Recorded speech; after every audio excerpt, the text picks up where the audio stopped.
Bismillahirrahmanirrahim. Assalamu alaikum dear students. Today we are going to discuss class pre-9th biology lecture number 2 chapter number 1 introduction to biology. Before heading towards the next topic, let us take review of lecture number 1. I hope you all remember that in lecture number 1 we studied that what is science. ठीक है, हमने science के बारे में पढ़ा कि science क्या है. देन हमने साइंस के डिफरेंट मेजर जो है ब्रांचेस को देखा, biology, chemistry and physics. Then we specifically came towards biology. हमने बायोलॉजी को डिस्कस किया. फिर हमने देखा कि बायोलॉजी को मजीद 3 ब्रांचेस में डिवाइड किया गया है मेजर डिवीजन में, that is zoology, botany and microbiology. Then further हमने उसकी कुछ नेक्स्ट ब्रांचेस को डिस्कस किया जिसमें मॉर्फोलॉजी थी, एनाटॉमी थी, histology, cell biology, physiology and genetics. So today we will start with embryology. What is embryology? Embryology is the study of development of an embryo to an individual. ये embryo की study है. What is embryo? Developing organism. जब एक organism अभी अपनी complete individual state में नहीं आया होता, उससे पहले वो development के process के अंदर होते हैं organisms, तो उसको हम कहते हैं embryo. एम्ब्रियो की study till it becomes an individual, complete individual के बनने तक जितने भी फेजेस आते हैं उन सब की स्टडी को हम डिस्कस करते हैं under the heading of embryology. Next branch is taxonomy. Taxonomy deals with the study of naming and classification of living organisms into groups and सब ग्रुप्स. इसमें क्या होता है कि हम लिविंग ऑर्गेनिजम्स को डिफरेंट नेम, साइंटिफिक नेम देते हैं. एज यू नो कि एक रीजन के अंदर डिफरेंट लैंग्वेजेस बोली जाती हैं, उसके अंदर ऑर्गेनिजम्स को डिफरेंट नामों से पुकारा जाता है. तो that is a very problem for scientist.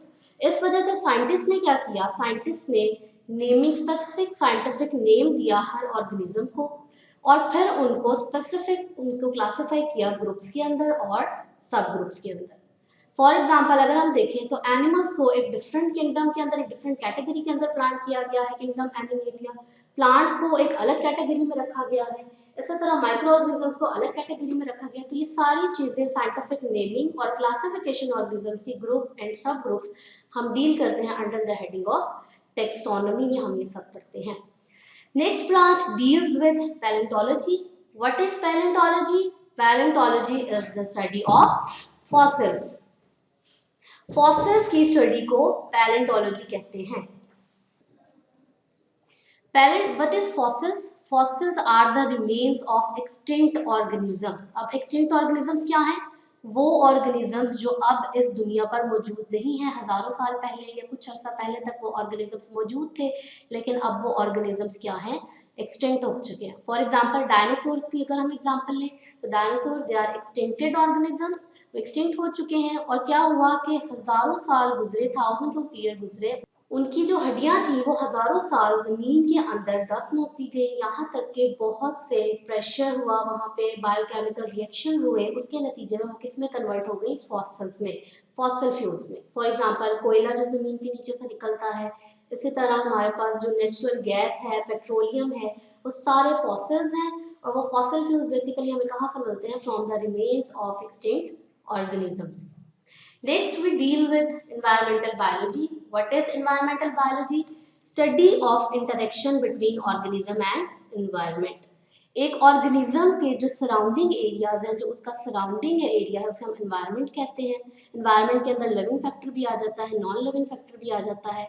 Organism का उसके साथ जो इंटरेक्शन है, इंटरेक्ट कैसे करता है वो अपने सराउंडिंग के साथ, अपने एनवायरनमेंट के साथ, उसके अंदर जो नॉन लिविंग फैक्टर्स हैं उनके साथ कैसे इंटरेक्ट करता है, वो सारा हम एनवायरमेंटल बायोलॉजी के अंदर डिस्कस करते हैं. Next is socio biology.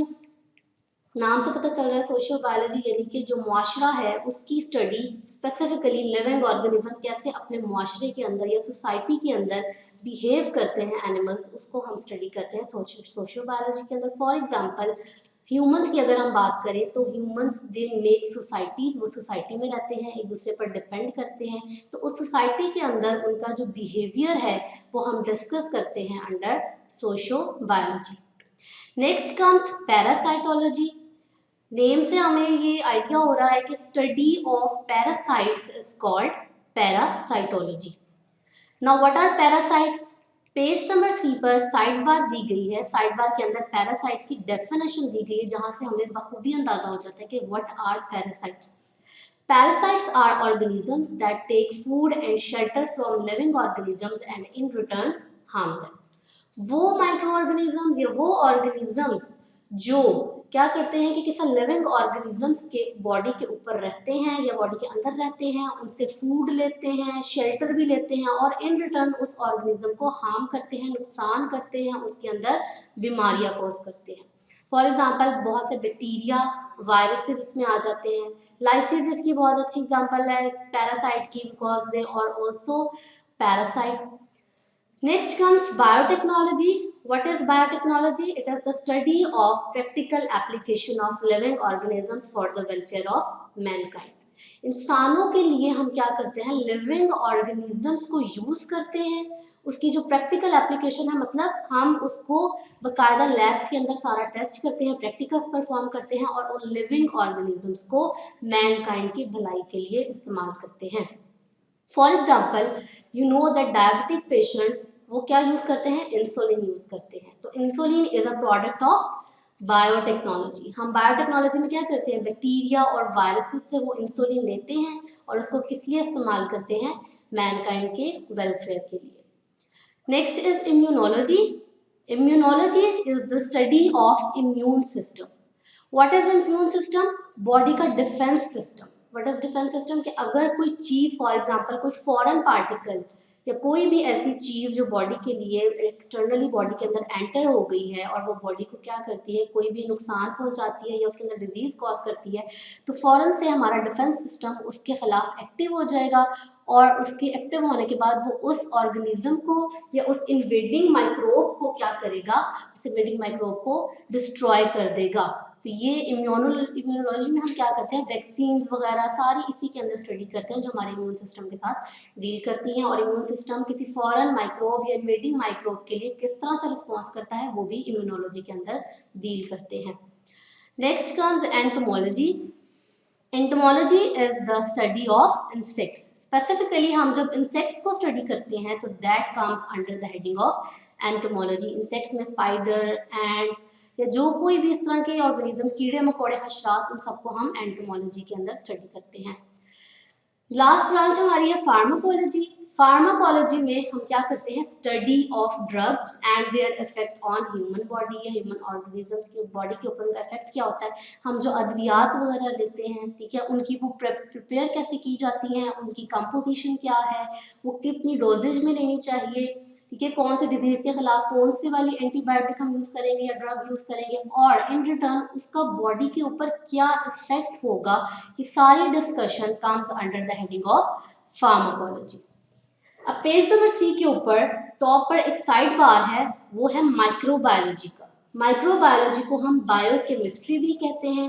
Microbiology के अंदर हम क्या करते हैं, इसको भी एक न्यू ब्रांच के तौर पर इंट्रोड्यूस करवाया गया। माइक्रोबायोलॉजी में हम क्या करते हैं, it is the study of molecules of life. उन मॉलिक्यूल्स को स्टडी करते हैं जो स्पेसिफिकली एक लिविंग ऑर्गेनिज्म या एक लाइफ के लिए बहुत ज़्यादा इंपॉर्टेंट हैं, उनको हम स्टडी करते हैं इन मॉलिक्यूलर बायोलॉजी और बायोकेमिस्ट्री। इसके अंदर for example water, you know that it is very important for the survival of organisms. Water आ जाता है, लिपिड्स आ जाते हैं, न्यूक्लिक एसिड, लिपिड्स हमारे अंदर जो कोलेस्ट्रॉल वगैरह है, nucleic acid, DNA, RNA, they are all deal under the molecular biology. सारे इसी के अंदर आते हैं। साइड बुक्स है पेज नंबर 3 पर लास्ट में कॉर्नर पे, that what are the major biological issues today. आजकल के मेजर बायोलॉजी के रिलेटेड जो इश्यूज हैं वो क्या हैं या बायोलॉजी उनसे डील कर सकती है, जिन इश्यूज से उन्हें हम कहते हैं बायोलॉजिकल इश्यूज। सबसे पहले ह्यूमन पॉपुलेशन। क्या हमें पता है कि जो ह्यूमन पॉपुलेशन है वो डे बाय डे बहुत ज़्यादा इंक्रीज कर रही है, जिसकी वजह से पोल्यूशन बहुत ज़्यादा बढ़ रही है। फिर इसके अलावा जो हमारा सारा इकोनॉमी है उसके ऊपर इसका बर्डन आ रहा है। फिर हमारे जो फूड रिसोर्सेज हैं वो बहुत कम है, ठीक है, तो ये सारा किसके अंदर आता है, human population is a biological issue. फिर इसके अलावा हमारे पास ग्रोथ है, ठीक है, उनकी ह्यूमन पॉपुलेशन की बहुत ज़्यादा ग्रोथ है। इन्फेक्शियस डिजीजेज, जितनी भी इन्फेक्शन कॉजेड डिजीजेज हैं, फॉर एग्जांपल इन्फ्लुएंजा है, जुकाम है, नज़ला, खांसी वगैरह, या आजकल जिस तरह के कोविड है, that is also under infectious disease.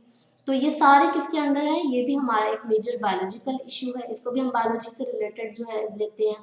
फिर एडिक्टिव ड्रग्स, वो ड्रग्स जो कि मंशियात जो कि एडिक्शन के तौर पर यूज हो या जिन्हें कहना चाहिए नशे के तौर पर जो अद्वियात इस्तेमाल की जाती हैं, वो भी एक बहुत बड़ा बायोलॉजिकल इशू है, क्योंकि बेसिकली ये ड्रग्स हैं और आपने देखा ड्रग्स हमने पढ़ा है फार्माकोलॉजी के अंदर। तो ये ड्रग्स जो हैं ये भी मेजर बायोलॉजिकल इशू है आजकल का। और pollution, land pollution, water pollution, आलूदगी जो है, आबी आलूदगी, हमारी ज़मीन की आलूदगी, हवा की आलूदगी, ये सारा किसके अंदर है, मेजर बायोलॉजिकल इश्यूज टुडे। हमारे पास ये सारे इश्यूज जो हैं वो बायो के अंदर आते हैं। So what we discuss today, हमने नेक्स्ट ब्रांचेस से स्टार्ट किया, एम्ब्रियोलॉजी से, फिर टेक्सोनोमी का पढ़ा हमने, फिर palaeontology, environmental biology, social biology में हमने पढ़ा कि हम क्या स्टडी करते हैं, पैरासाइटोलॉजी की डेफिनेशन पढ़ी, फिर उसके अंदर था पैरासाइट्स की स्टडी को। फिर पैरासाइट्स क्या है, उसकी डेफिनेशन पेज नंबर 3 पे साइड बार पे दी गई है कि वो ऑर्गेनिज्म जो किसी दूसरे ऑर्गेनिज्म से, लिविंग ऑर्गेनिज्म से फूड और शेल्टर लेते हैं और उनको हार्म करते हैं। फिर बायोटेक्नोलॉजी का पढ़ा, immunology, entomology, pharmacology, side bar थी मॉलिक्यूलर बायोलॉजी और बायोकेमिस्ट्री की, वो हमने पढ़ी। लास्ट पे what are major biological issues today, उसकी साइड बुक्स लास्ट पे कॉर्नर वो हमने पढ़ा कि human population growth, infectious diseases, addictive drugs and pollution. So I hope that you will enjoy today's lecture, or inshallah with the grace of God you will be all fine and all right. Thank you very much.